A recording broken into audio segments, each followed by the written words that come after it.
Shampoo inai ni dia menutup korang punya uban-uban. Kalau korang ada uban, pakai shampoo ni. Dan ke mana-mana saja. Ya Allah. Terima kasih D-Hurt. Okey, Papa nak tahu sebelum ni rambut dia putih. Bila pakai shampoo inai ni dia menutup korang punya uban-uban. Kalau korang ada uban, pakai shampoo ni. Kau tengok. Harga sebenar RM90. Papa bagi harga yang tengok kat pack kuning sekarang. Bukan 80, bukan 50. Papa bagi harga bawah RM30, bawah RM25. Tapi stok limited. Botol besar tahan 6 bulan. Yang ada uban dia boleh tutup. Cepat.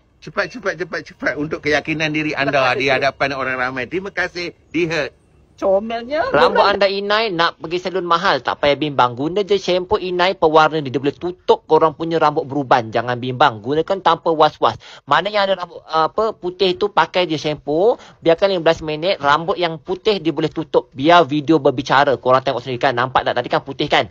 Bila pakai shampoo Papa ni, yang paling penting bau dia wangi sangat. Botol besar tahan 6 bulan. Harga kat luar 100 lebih. Papa pergi harga sedekah. Bawah RM28. Bawah RM25. Betul. Tengok kat beg kuning. Bawah RM25, botol besar tahan 6 bulan. Beli sekarang, stok terhad. Siapa cepat dia dapat beli sekarang.